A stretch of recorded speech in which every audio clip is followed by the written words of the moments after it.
for 440,000 refugees in 3 camps in Kenya. The next 3 months before the year ends could either spell doom or bloom for the year 2022, depending on where the scales fall with regards to availability of funds.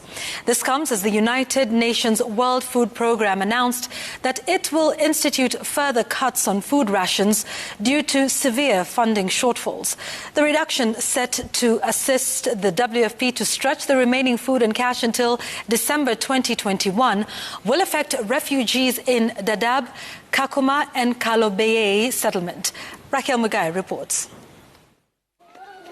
Since September 2020, refugees in Kenya have been making do with what is available at their disposal after the World Food Programme cut all food rations by more than 1/3 following funding shortfalls.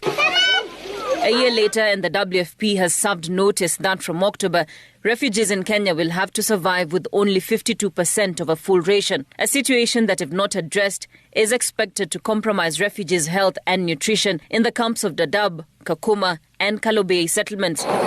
According to WFP Kenya Country Director Lauren Landis, cutting food assistance to already high vulnerable families is a heartbreaking decision to make, especially with the national drought emergency declared by the government recently. But the low funding levels have left WFP no choice. Most refugee families rely solely on WFP food to survive, either through cash or in kind. The 40,000 refugees living in northwestern Kalobeye settlement could feel the impact fast. The WFP food is delivered purely in the form of cash transfers. In Dadaab and Kakuma camps, WFP provides almost 400,000 refugees with a mix of cash and food. But cash covers about 60% of staple cereals in their food basket. If at all full food rations to refugees in Dadaab, Kakuma and Kalobeye settlements is to be restored, $40.4 million is needed over the next 6 months. Of this, 23.9 million would go directly to the refugees in the form of cash transfers.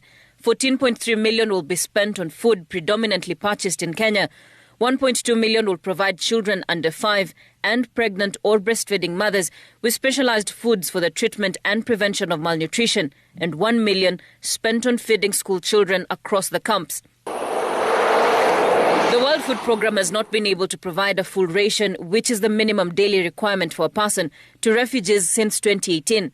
And with the country director stating that refugees in Kenya are in immediate need of assistance and stability, she insists that Kenya and the international community continue to engage in exploring sustainable solutions for the refugee population. Raquel Mugai, Citizen TV.